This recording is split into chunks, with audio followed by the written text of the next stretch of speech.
Welcome, ladies and gentlemen, to the Just My Thoughts podcast. I'm your host, none other than the unapologetic asshole, KC Carson. Today, I got a special guest host in the building with me. I would say Detroit's, but we got one of Michigan's most successful men here today, the one and only Chief James Harris. What's up, man? Hey, man, what up, though? How you feeling? Good, man. All is well. Listen, so today we jumping into a topic. This is something that a lot of people say they want to know about. I think it's going to be intriguing, informative for a lot of people. We are talking success versus authenticity, right? So off the back, I want to know, what does success mean to you? Success to me is being able to look somebody in the face and tell them your story, and they like, wow, I can aspire to do that. You know what I mean? Accomplishing a goal. Because people be all over the place. 1 minute you rapping, 1 minute you acting, 1 minute you a realtor, 1 minute you accountant, but you don't never accomplish that goal. You know what I'm saying? So success to me is following through with your goal, having a dream, having a goal, having a plan, and mastering it. That's success to me. Okay, that's dope. Yeah. Now, when people look at you, they see success. What do you see? Man, I see flaws and faults. Talk about it. Man, because, especially when I talk to the young men, you know what I mean? And sometimes when they see me, especially in uniform, they be like, they don't understand where I came from. You know, I'm a kid from Detroit. I grew up in the hood.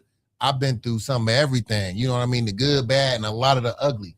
So when they see me, they think, oh, Chief, he's this perfect guy. He got all A's in school, never got in trouble in school, never got in trouble out of school. He's just been a perfect guy from birth until now. But no, it didn't go that way, man. It was times when I was struggling in school, didn't know if I was going to graduate, got kicked out of school, all type of stuff, man. So for me to even be where I'm at now, it's a heck of a win. Okay, so we're going to dig a little bit. You said that you see faults, right? Yes. So tell me a little bit about, you say you come from the hood. Where'd you come from? So I started off, I was born on San Juan and Ewald Circle, right off Livernois and Davidson. Okay. And then my parents, I always call it like the Jeffersons, moving on up. We moved on Otter Drive and Schaefer when I was about 12 to a different neighborhood, man. So I grew up at both places, but neither one of them wasn't no joke. You know what I'm saying? Like getting chased home from school, getting chased home from guys, from dogs, from whoever. You know what I mean? The struggle was real. Okay. And where'd you go to high school at? Benedictine. Okay. So you had some structure, some discipline that had to be there. Yeah, I needed Benedictine. I needed that. Okay. Yes. So what sacrifices did you make to get to where you at now? I won't call it cut off, but separate myself from some people, separate myself from some situations. Okay. At what stage? Because when you say separate, are we talking fire academy? Are we talking lieutenant? Are we talking chief of the firehouse? Are we talking once we got to chief of the community relations? Because that, in my opinion, every time you elevate, it's some people that don't go with you. Definitely. That's funny you said that. I never thought about it till you said it. Everything you named, I had to separate myself from some people. So once I knew I was going to join the academy, I got the letter or something. They might have hit me up around June to tell me I was starting in September. So I knew right then I had to separate myself from some people. You can't have no felonies. You got to have a valid driver's license. You really can't have no high misdemeanors. So I'm not judging anybody, but growing up in Detroit, growing up in certain neighborhoods, you can't pick your friends and family. You know what I mean? You hanging out, you can hang out with somebody every day who got several felonies, but you ain't gonna judge them or think lesser than them because of what they've been through.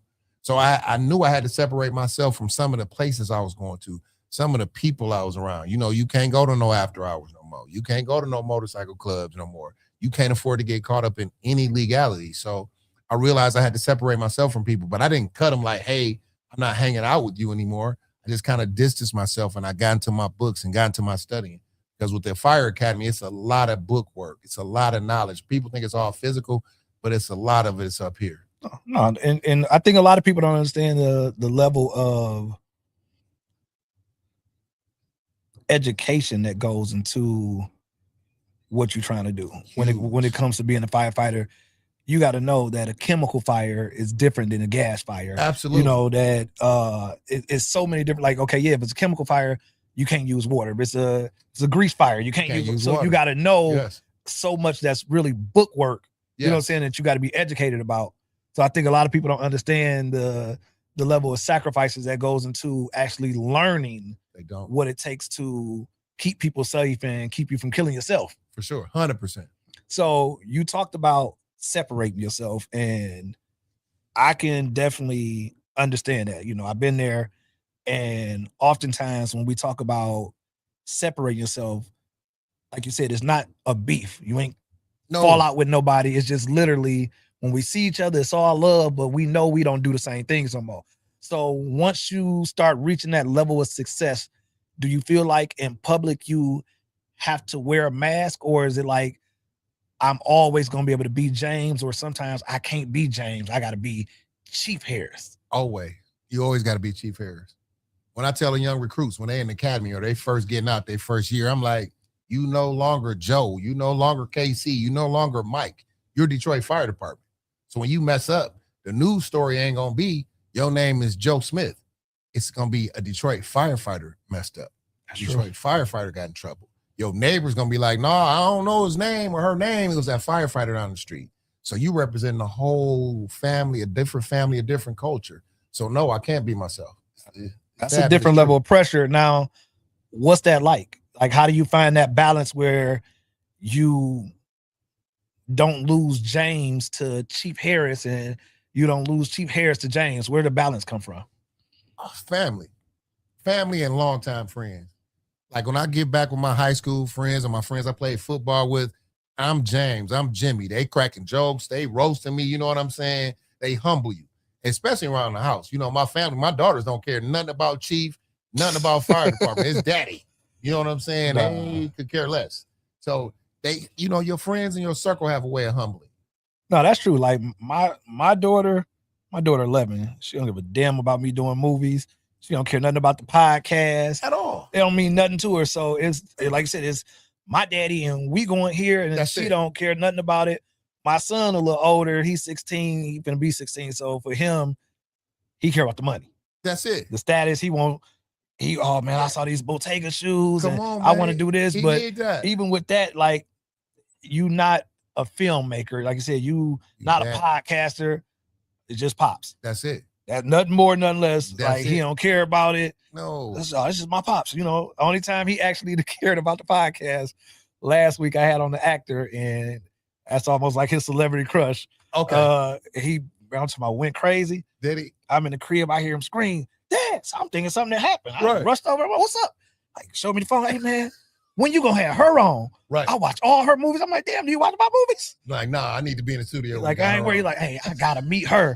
I'm like, I don't think you're gonna land this one, champ. Like, this out your league. He like, no, we good. I might be able to get her. Right. So I get for sure you having to try and find that balance, like knowing what it is.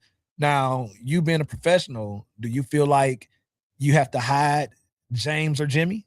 Do you have to hide what you believe in? Because a lot of times, like here, I can say what I want to say. It's my podcast. I ain't worried about nobody necessarily saying like, oh, well, we're gonna cancel you and all this. It's like, if I say it, I said it, is how I feel. Right. Wrong. But do you feel like now, because you represent the Detroit Fire Department, but it's so many different entities of that with your position, what's it like to hide, or do you feel like you have to hide Jimmy?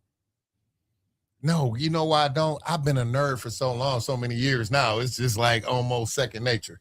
You know what I mean? But early in my career, definitely had to hide. You know what I mean? Definitely couldn't be myself. And the camera is big now, like that camera phone huge everywhere. So huge. In your world, if it was your best friend's birthday and they say we going to the Pantheon, to the strip club, can you go? No. Perfect example. I was going, that's funny. We think alike. So one of my buddies, they were going, it was I can't remember if it was a record release party or something, but they were going to one of the strip clubs. He's like, dog, we're going to go get some food. Come on. I was like, man, I can't go. They're like, yes, you can. I was like, no, I can't go. They're like, man, you ain't going to do nothing. I'm like, I know I ain't going to do nothing. I'm not going. You can't just come and eat some food with us and chill. I know you ain't going to drink or nothing. I'm like, no, I can't even be in the building. I can't even be in the parking lot. I don't even want to be on the street, the corner. You know what I mean? I don't want to be at the stoplight near there. The perception is cameras everywhere. I can't be in the building. Now, how you feel about that, though? Because at the end of the day, like you said, if I'm there, I'm not drinking. legally, if you decided to have a dance, it's nothing illegal there. You know what I'm saying? No, it's a public place and the whole nine. But what's that like where you like, I gotta almost walk on eggshells at times and be perfect? How you feel about that? It's crazy because I'm not a celebrity, you know what I mean? So, but to not be able to do normal stuff that all my buddies are doing, all my friends and family are doing, is crazy weird because I'm still a Detroiter. I'm still a part of the culture. I'm still in it. I still listen to everything. I still listen to hip hop. I still watch everything. I'm watching Tubi. I'm doing all that. But to not be able to go certain places in my own town is super weird. Now, who makes that? Is it an unwritten rule or Definitely. is it where it's damn near part of your contract? Like, listen. Oh, no, it's an unwritten rule. You know what I Okay. mean? It's an unwritten rule because the last thing you want to happen is go viral on TikTok for something with that perception. Hey, like, oh man, the fire chief was in Pantheon. You know what I mean? Because the story ain't never gonna be the real story. He was at a birthday party. Yeah, he had a birthday party, got 2,500 lap dances. He ate all the lemon pepper wings they had. You know what I'm saying? They gonna go crazy. 30 shots. That was the city's money. Yeah, that was the city's money. He was in his uniform. It's a story gonna take a life of its own. So no. And the crazy part, now with AI, we can put you in your uniform. You like, man, I had on some goddamn Jordans and a t-shirt. Now they put you had the hat on and everything. They done put a truck outside, fire truck outside, everything. So no, you just gotta watch it. No, now I guess the positive is that you cognizant of it. Like, Yes. you playing chess. I'm a few steps ahead at all times because it's hard as hell to get this position. Oh man. The easiest thing is to lose it. Real easy. And I think too, in our era, we all had to learn from Kwame. Yes, big bro. Yes, we had to learn from Kwame. Like, he took a lot of punishment for trying to live his life. You know what I'm saying? For trying to be a part of the culture. And you'll see when she was running for mayor, she went to the concert. She was doing these different things. And it's like, you expect that when I clock out, I'm a real person. I'm an everyday guy still. You know what I'm saying? But now I got to pick and choose my moments. That's a tough thing to do. It's tough. So how often do you got to hold your thoughts back? Because like, I know everything you say is in the spotlight. All the time. All the time. But before I'm going to do an interview, whenever I'm on the radio, TV, whatever, even a podcast, I'm always thinking. I'm always got to be 10 steps ahead. Like, okay, what if they ask me this? When I'm driving, I got the radio off. I'm listening. I'm like, dang, okay, if they ask me this is my counter. If they don't ask me this, I'm not going to say this. I know they're going to ask me this. I'm not even going to go that route. So you got to always be thinking because they're trying to trip you up a lot of times. Now, being successful, you're the fire chief, y'all work out every day, you stay in shape. How hard is it to stay away from the women? You know what? It's not hard because I'm so busy. I don't have a lot of time. You know, by the time I'm at the gym every morning at 5 a.m. I'm at work by 7:50, 8 o'clock. Some days I get off at 4. Some days I get off at 7. Some days I get off at 9. And then I got family time. So by the time I do that, and believe it or not, I still cook. So I get home, I might cook dinner. I'm kicking it with the family. I might watch the Pistons. By the way, go Pistons. Shout out to Cade. Yeah, shout out to Cade. He did that thing last night. He saved us. us. Come on, bro. He saved us. Shout out to my man G-Mac Cash. Yeah, he got the Pistons one again. Yeah, come on. That's my guy. Shout out to G-Mac. But I don't have a lot of time. Next thing you know, I'm asleep. I got to strategically be in the bed by between 9 and 9:30 to be effective at the gym at 5. So I don't have a lot of time. But I've been blessed and fortunate, man. No crazy stalker situations. You got some wood around here. And I just really stay to myself, man. I got my nose to the grind. I'm really got my head down to the grind with the city in mind and keeping them safe. So I kind of stay out the way. I know it's tough. I mean, anytime you a successful black man they chase. It's tough. They chase. Like I said, I came to your birthday party, and it's just the fact that people like they look at you as if you're a celebrity, and you don't look at yourself that way. Not at all. And that's when it's tough. Like you go somewhere and they treat you different, and that's a hard thing because it's times where I go out, I'm like, Mr. Casey, and I'm like, oh, man, it's just Casey. Like, you ain't gotta give me that. Like, your son, you trying to chill. Literally, it's like, hey, if you don't mind, it's like, can we take a picture? Oh, damn, about taking a picture? Come on, like shit, I actually feel special. Right. But I think a lot of times the humble background, it makes it where we always got that mindset, like I'm just me. I think that's a Detroit thing too, though, because everybody in Detroit is a celebrity. Everybody. Me and my boy was talking about that the other day. Everybody in Detroit is celebrity. Everybody. We all celebrities in our mind. Nobody get treated special here. No. Like literally, you can go, you bring anybody here and they be like, hey, you know Jeezy back there. Like, oh, okay, that's what's up. Yeah, that's so we still going. Like y'all don't like, man, shit, 100%. I'm here too. Like it's crazy the way Detroit 100%. Is. I don't know where we anywhere else. I go anywhere else, and it's nothing like that. Nothing like it. People go, nothing like it. Nothing like the D.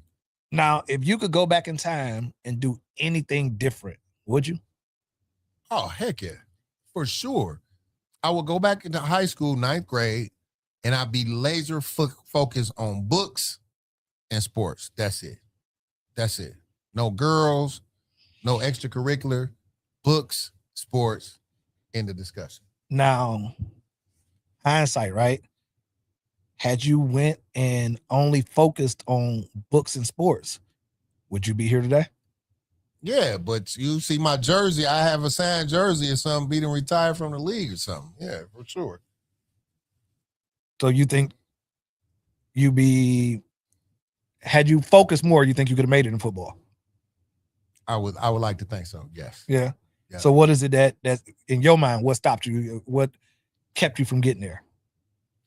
Man, I went to public school for elementary and middle school. And I ain't knocking public school, man. Some of the most beautiful, most intelligent women in the world. But then when I went to Catholic high school, man, the experience was overwhelming, man. Like my first day of school, I didn't want to go. I wanted to go to Henry Ford to play football because they were like champions when I was in PAL, when I played for the Wolverines. Okay. So, man, I get to school, you know, my dad gave me the big old speech. You're going to a good school, private school, can't wear no jeans, no gym shoes, and send you to a good school. So I'm like, man, I don't want to go here. Man, I pull up the first day. It's like grown women looking like Halle Berry and Beyonce, man. They dressed up, got on dresses and stuff. So I'm like, you know what? I think I could do this. Yeah, I think I might love it here. So, man, it was just overwhelming experience. And, man, some of my closest buddies to this day, I went to high school with them, played ball with them. We're still tight to this day. One of the best decisions my parents ever made. But not only that, I'm so glad I went. I wouldn't change it for anything. Now, what's crazy, from elementary school to, I think, halfway through my sophomore year, I went to public school. Right. My freshman, and halfway through my sophomore year, I went to Denby. And then I ended up transferring to Trinity Catholic. Oh, man. So it's crazy. So I had that same experience. It's like, hey, shirt and tie. Sometimes you got to wear a blazer. Come on, man. It's like, you guys know tomorrow we got mass. I'm like, I'm Christian. I ain't going to mass. I don't do that. Yes. But it was like a different experience just to see how many kids came from a different upbringing. No, I'm not going to just say the upbringing because like, I actually came from the structure and the discipline. I came from a 2-parent household. Right. My father was an educator. And he had 2 master's degrees and all this stuff. But to see these other kids that some of their families was rich. And in public school, it wasn't like that. It was just so much stuff that you saw that was different. Even the curriculum where it was like, oh man, I'm finna go in here. I got a 4.0 in the public school. They like, yeah, you know, computer science is a little different here. Yes, sir. The way we doing probability and statistics. And I'm like, damn, this shit hard. Yeah. So I definitely understand where kids need something different. Like some kids are special. Yes. And they need a different push. They need a different environment because I question what could have happened if I would have stayed in public school throughout high school. Yes. Would I have fell into that crowd with them? And there's no knock because like I said, we still love each other. They're still my people, but I almost got the upper hand to a certain extent. I feel like that was a big difference for me. Now, did you grow up with your pops? Yes. Did I? Man. Yeah. And he put that hammer down. Hardcore. He was old school, disciplinarian. Yes, sir. Now, do you feel like that was a contributing factor to you being successful, having a positive male role model? Oh, man. Big time. Because I knew about repercussions. I knew about discipline. I knew about somebody getting in my face. I knew I had to pay if I did something wrong. So going to high school, getting yelled at by my coaches in Little League or nothing, that was nothing. Y'all ain't nothing compared to what I'm about to go home to. This is nothing. Even being in the fire academy, it was paramilitary. You got to salute, stand at attention. You running, push-ups, wait. They in your face screaming and yelling. I'm like, this is nothing. You know who I live with? You know who I live with? Man. Yeah, this is nothing. So That's it helped me tremendously. So my pops coached that Persian in the 90s, the 80s and the 90s, Oh, wow. right? Doughboys. Yep. Yeah. So I remember I was a freshman in high school and I got to paddle. Turned the ball over. I was BS and turned the ball over, and I got to paddle at halftime. That wood. I went home. I'm like, man, you ain't gonna believe this. I got to paddle. He said, I bet you won't turn that ball over again. And I'm like, damn. You think he gonna have your back? That was a response. Yeah. And it was like, man, but it was like, it teaches you something. Having somebody, and I tell people, my pop's 5'4". And wasn't playing. 5'4". I never thought one time to disrespect him. Never. The craziest thing in the world for me was to hear him say, you know what? I'm disappointed. I remember after high school, I had gotten in a little trouble. I got arrested and I'm riding in the car and I'm like, okay, when I go in here, the first person say anything, I'm going to knock their head off their shoulders. I'm about to set the tone right now. Right. That wasn't my worry. My mind was like, what the hell I'm going to say to him? When I get home. I just kept thinking, I'm like, I know I'm getting out. Like, you know, some people like, I don't know if I'm going to make bail. Right. Oh, I know I'm getting out. Right. But what's going on? Like, you know what? I got to face him. I damn near rather stay. Yeah. And the speech he gave me when I got out was so crazy. I was like, damn, y'all could have left me in there, because that was such a horrible and demoralizing feeling. Yes. To hear him say, like, I'm disappointed in you. Yeah. Seriously. Like, you done broke my trust. Now you got to earn it back. And I'm like, damn. So with my son, that's been our biggest thing. Don't break my trust. Like, don't ruin his Don't name. sit here. Don't disappoint me, because at the end of the day now, like I said, my pops are new. Come on. You know what I'm saying? Come on. Growing up, we yo. got all, I mean, you talk about Kappa paraphernalia and everything in the house, and you know, you're going to learn early. It's all in the bind. Come on. You know what I'm saying? Yes, sir. The pretty boys like the pretty girls, and Yes, he would go on, and it was like, damn. So it really messed me. I remember too, my freshman year of school, my uncle was a lifetime Kappa for everything he had achieved. He was the COO of TNT with Ted Turner down in Atlanta. Oh, man. So I hit him up. I'm like, listen, don't say nothing, but I'm getting online. You know what I'm saying? I'm gonna surprise my pops. Like I don't want him to know. And the chapter was suspended, and we didn't even know it. The chapter was suspended, and I never ended up having that opportunity to cross. That's probably one of the things, if I could go back and change, I would have went back and put myself in a position, because at that point I didn't even go back. It was like, once I came back home, I started living and making money, and it was like, I didn't really need to go back to schools. Like, I was making way more money than any profession I was gonna go in. But that's one of those ones I'm like, damn, I regret it ain't too late. Not being able to do it. It ain't too late. It's different, man, going paper. Yeah, but we're gonna talk. It's a little different. I don't know if they respect my guys when they go paper. Yeah, we're gonna talk. Yeah. That's a different world. Yeah. Now, what's next for you, man? Like, you the chief of community relations, and I think the only thing that's on top is executive commissioner when it comes to being a firefighter. Is that a goal for you, or is it that I want to go in a different direction? I never really thought about it. And shout out to my executive fire commissioner, Chuck Sims. Good dude. Matter of fact, he's a doughboy. He went to Persian. Straight up. Cool dude. Okay. I really never thought about it, man. I had a couple dreams growing up, man. I was a big dreamer growing up, man. I wanted to go to NFL. I wanted to be a criminal defense attorney. And I also thought about running for city council. And those are my three dreams, man. I know I can't be in the league no more. I could probably go to law school if I wanted to. But those were my three dreams growing up. Okay. What advice would you give a young man that's chasing success? Discipline and focus. And the need, you can't quit. It's so easy to quit.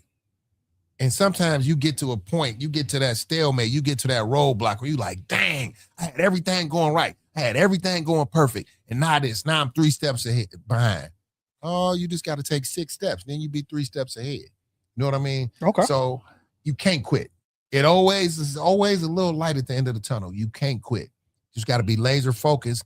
Like we discussed earlier, you might have to cut a couple people off on the way. Now, I oftentimes see that a lot of men aren't themselves. They are who the world decides to reward. Is that something that you believe? No. Because at the end of the day, your family's not around, your coworkers, your friends, your girl, you got to look at yourself in the mirror. You got to look in that mirror and take a long look at yourself. And being fake, being fugazi, that's a hard pill to swallow. I don't see how people do it. Now I get it. You know, money is a monster. Money's a beast. You know what I'm saying? Some people do anything for money. I can't do it. You know what I'm saying? I got to be able to look in the mirror and look at myself. Think about my ancestors, my late great-granddad, my grandfathers, my uncles. What would they think? No, that's dope. Now, would you say that the higher a man climbs, the less room he has to be real? Would you agree with that? 100%. Yes. It's unfortunate, but it's true. Tell me why. And you got to dance to the music. You know what I mean? Especially in corporate America. You know what I mean? You might be CEO, but you got to do X, Y, Z in order to be CEO. And then you got to do A, B, and C to remain CEO. So it's a tough world out here. It's like you damned if you do, you damned if you don't. Do you think it's worth it?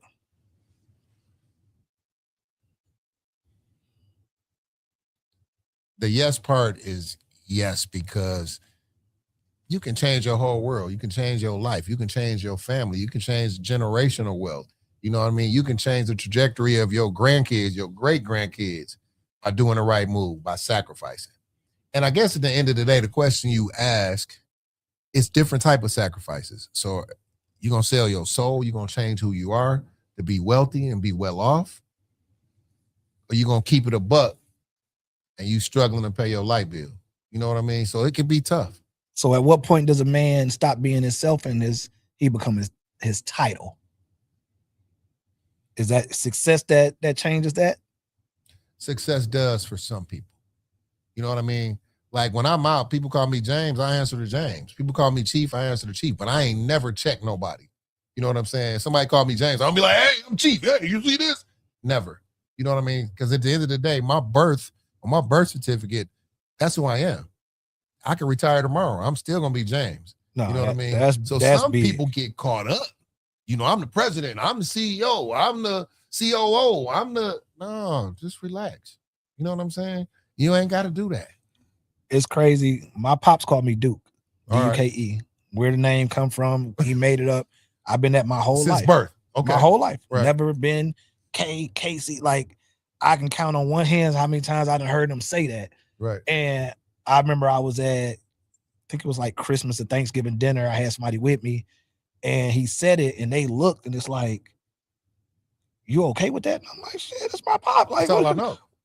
This is me. Like, but a lot of times people get caught up in who they perceive you to be. And it's like, you never are gonna outgrow them. You're not a celebrity to them. No. I don't care. Now, and I tell people, my pop's my biggest fan. He tell more people I do movies and yes, he talk about the podcast. And there's certain days he like, what's on the podcast today? And I'm like, man, we talking one night stands. You don't want to hear about it. You don't want to hear about it. You know what I'm saying? My pop's a pastor too. So I'm like, this probably ain't what you want to hear today. Yeah, don't have your guys tune into this one. Right. But it's like, I'm always that same person to him. And that's humbling. Like, it don't matter what go on. It's still like, hey, what you doing, man? I'm about to go to the Eastern Market. We gonna get some ribs to storm on the grill. Oh, come on. I'm probably gonna see if such make us a caramel cake. Oh, come but you know, they gotta use white frost. They gotta use white sugar. So we don't do no brown sugar. Come on. So like, he never lets you be anybody different. But I learned from him too, where it was like when he became a pastor, it was just that, like, you know, he was still Jeff. Like for his coworkers when he was a principal, and it was like, oh, that's Jeff or that's Mr. Carson. Right. It wasn't like, oh, like you said, oh, it's got to be Apostle Carson or Pastor Carson. Oh, it was still like, yeah, I'm still Jeff. So was he a pastor your whole life growing up? You know what's crazy? My dad chose to do this at the worst time ever. Okay. I was going in, I think I had just turned, I was 13, finna be 14, but I was going into high school. Right. So now it's like, you know, we sat down, had this meeting, and he like, you know, me and your mom feel like, you know, the Lord didn't called us to have this church. And we looking at each other like, you sure it was the right call? Right.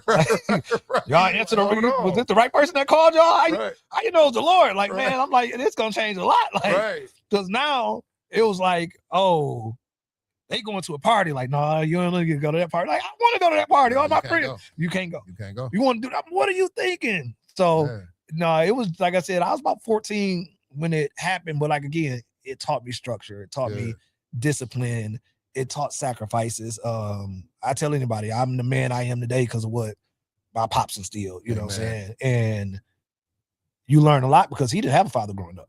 Okay. My grandmother had him at 13. Oh, wow. So my dad had like 3 master's degrees. He retired at 55. He lived in a $600,000 house. He get a new car every year. That's dope. And he was like the driving force for him was the people that laughed at his mom when he was young for being a teen mom. Wow. People that told, you know what I'm saying, like, oh, he ain't gonna be nothing and you ain't gonna be nothing because this isn't the third. And he was like, the things that he experienced, he always said, like, nobody is gonna be able to laugh at you again when I walk across the stage and I get these degrees. Nobody's gonna be able to do this and that. So me being, I think I was like 17, I remember asking, like, man, who is your daddy? Right. And the first time we ended up meeting him, he was on his deathbed. He had got both his legs amputated. And I remember when he died, they were like, you know, you want to go to the funeral? I'm like, no, he ain't my granddaddy. Like, shit, he wasn't there for my pops. Right. I'm going to the funeral for to see what. Don't put me in the obituary, nothing. I ain't going. Right. I'm like, because I don't care what happened. You had that responsibility. You should have stepped up to the plate. No doubt. Yeah. And that was something like with my dad, it was always, if you give your word, keep it. Amen. If 100. you decide, you know, you tell somebody you're going to do something, stand behind it 100%. Stand on it. Yeah. See it through. So, like, I definitely understand when you're successful, how it can be misconstrued on one end, but you got to know, like, shit, at the end of the day, I got to always fulfill the duty because to whom much is given, much is required. That's real. So, like, when I hear you talk about certain things, it's like almost like it's crazy because we may come from different walks of life, but it's a lot of similarities. Oh, absolutely. Yes, so, sir. When you think of power or privacy, which one is more important? Which one do you value the most right now? Privacy. Why? It's sacred. You know what I mean? It's tough, man. I got to go out of town to do certain things. You know what I mean? Like I tell everybody, my private life is my private life because being chief of community relations, I'm in the community every day. People see me every day. Even if I didn't want to do something, I have to be in the community. I have to be visible. You have to see me. I'm not doing my job if they don't know what the fire department is doing or they don't see me. So that privacy piece is huge, man. It's sacred. People take it for granted, especially nowadays with social media. And like we were saying earlier with the camera piece, it's hard being private. So it's almost like a job in itself, keeping your privacy. What's it like being recognized damn near everywhere? It can be good and it can be bad. You know what I mean? Like a lot of times my daughters get tired of it. You know, we might be at a restaurant, people want to take pictures, and we just ordered our food or the food coming, and I'm up taking pictures. They like the food getting cold. Or I ain't seen you in a week. I thought this was our time. Now all these people gravitating towards you or pulling you over this way. So that can get nerve-wracking. But the flip side is being out and you see a family, a little kid, like, hey, mama, daddy, that's Chief Harris. He came to my school. Come over here. I know him. Let me introduce you to him. And it's a little 5th grader. You like, oh man, this is dope. That's cool. Yeah. Okay. Yeah. So where you are now, you've experienced all these different things. We talked about how it is with dating. You say you don't have no time. We talked about the what's next. You potentially might go into the politics side of things. Is it anything in your personal life that you still want to achieve that's not a part of the Chief Harris brand, the success, Detroit Fire Department? We got to talk. We got to circle back because I want to be in a movie. I want a feature role in a movie. Okay. But I got this person to go in the gym, and a lot of my boys, a lot of my family, even my mom be tripping. I'm trying to do 5 plates on each side on the bench. Are you serious? So I'm dead serious. I'm dead ass serious. What you getting on there now? What? I'm at like 470. I can get 475 right here, and then I might need a little. But I'm about 20, 25 pounds away, which don't sound like a lot. Oh, no, that's not, man. Listen. Yeah, 25 pounds away. If you ain't never been in the gym, you don't understand what that 25 pounds means. 25 is major. That's at 25 like a goddamn bulldozer. Yeah, it is. Feels like a truck. Is that it? Being in a movie and trying to achieve the gym goal? That's it. Yeah, I've done a lot. That's it.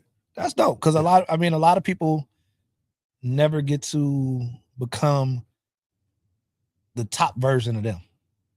Right? Yes. The best version of you. I think a lot of people don't even know if the best version of them exists. You never do. That's why you got to keep pushing. So every morning, every night, you comfortable with the man that look back at you in the mirror? Man, I'm my worst critic. I'm the hardest critic, man. I'm never good enough. I beat myself up. That's probably one of my flaws. I beat myself down. I'm never good enough. I'm never perfect. I'm never successful. I'm always striving to be better. I'll always see a flaw. You know what I mean? I'm always like, dang, I could have did that better. I could have done that better. Why didn't I do this? Oh man, got a 99, need 100. So it's tough. It's just an inner thing with me. It's an inner drive. It's tough to describe. I can understand. I think most men never get to a place where they're comfortable with the man that looks back at them. Yes. I think for me, that's something I always strive to do is I want to be all right with who look back at me. I want to know that, and I tell people this, don't lie to your doctor, no, your lawyer, no, and anybody who got your best interests at heart. You can't. And that includes yourself. Yes. So the world may not deserve every detail and aspect when it comes to me. Right. I might lie to somebody else about this, and the third. Right. But when I look in the mirror, I got to be real with myself. And accountability means everything, right? Like I tell people this. It's times where I just sat there and looked at me like, you was on some shit today. Real, and that's real. Like that's real. That's real. You know what I'm saying? I can remember going in when me and my ex-wife separated, and the decision was gonna file for divorce and everything. And I had to be honest with myself and say, what part did you play? Right. Were you perfect in this? No. Did you have some flaws? And then at times, and I'm big with this. Were you on any whole shit? And it was like, I looked at myself, told him like, you was on some whole shit. And I actually remember going to her and apologizing like, right. I gotta be a realist. I was on some whole shit with this, and this. I was. Yeah, you had to circle back and look in the mirror. And that's with anything that I do. Like, it's times where you make a mistake and I go home, and I think a part of relationships, I always tell people this. If I'm the man that you think I am, give me a moment to self-reflect. Let me self-regulate. Don't sit here and nag me. And I got this big thing I say that the sexiest thing a woman can do is shut the fuck up. And I say that because if I'm who I say I am, viewers, I've got most women viewers. I pro bono, I'll be your security. I'll get you up out of here, man. Dog. That's the sexiest thing a woman can do. And I say that because if I'm the man that I know I am and that you know that I am, because that's why you deal with me. If something happens, give me a moment to self-reflect. Yeah. Whether that's me going and I meditate, if that's me praying, if that's me going and talking to those people who are in my circle, because the people in my circle gonna tell me like, you was on some whole shit. Yeah, you messed up. Up. We stand on that. Like, yeah, you messed up. My guys tell me like, hey, my nigga, because with my guys, it ain't all this shit come off. The jewelry, the clothes, it's the straight up, hey, you was on some whole shit. Yeah. You shouldn't have said that. You shouldn't have did that. And let me self-reflect and say, you know what? I was wrong. And come back and fix it and apologize. Yeah. You arguing and going back and forth not going to necessarily get me to that point. It's going to shut me down. Yeah. That's a hard pill to swallow, though. Everybody can't swallow that pill. Man, listen. Like you said, your friends, your family, your girl, your ex check you on something. First thing you on a defense mechanism. Hold on. But like you said, when you self-reflect, you like, y'all right. I was on some, y'all But you got to be comfortable with yourself to do that, too. It's tough. But like, you got to be, that take a real man to sit there and be like, necessary evil. I should have did that. Now, some stuff I don't care about. Like, I remember I made a post, I think it was about 2 years ago. It was this big girl, she had got this car and everybody was excited. I'm like, damn, she should have got a U-Haul. I'm talking about, they told me up on the internet. And the big girls was mad at me. And I told them, I said, at the end of the day, I'm be honest with y'all. I thought it was funny. Just cracking a joke. It was fun. I laughed. Did you put LOL behind it? Yeah. But they didn't care about that. No, at that point, they didn't care. But I was like, listen, my sister a big girl. I love big girls. Yeah. I grew up in the house with a BBW. Yeah. Okay. Yeah. Share my snacks with her and all. I love her. You wrong, bro. I'm a realist. Come on, man. Not sharing the snacks. Listen, share my snacks with her, all of that. So it's like, what do you expect? It's not, my brother fat. damn near only halfway slim one in the family. Come on. I don't. We love each other though. We sit here and we shoot, but people will get mad and be like, "Oh, you say certain stuff. You hate women." I'm like, "No, I don't. I love them. Right. But I still feel how I feel. Yeah. Honest. So I know I couldn't have your job. Yeah. Oh no, it's tough. Fire department call me tomorrow. I'm turning them down. I don't want no application. No. I can't be a cop, nothing. Because I said, hey, ain't no way I keep this show and do anything else. Could, man. You're in great shape, man. You got the heart tell you what. Yeah. The minute comes, see, I grew up in living color. Right. Men on film. Oh man. The fun stuff that we thought was funny. You can't do it no more. Oh my God. No. You crack a joke, they look at you different. Yeah. I want to say what I want to say. Like at the end of the day, I'm who I am. So I know for sure when I hear you say, like, man, I can't even talk about that. I'm like, shit, I can. Yeah. We can't go here. Fuck them. We going. Right. That's real. Tell the executive commissioner you was with me. Hey, you gonna cover the salary? Like, man, they tripping like that. So I know I can't have none of them jobs. Yeah, it's tough, man. It's man, it's a gift and a curse.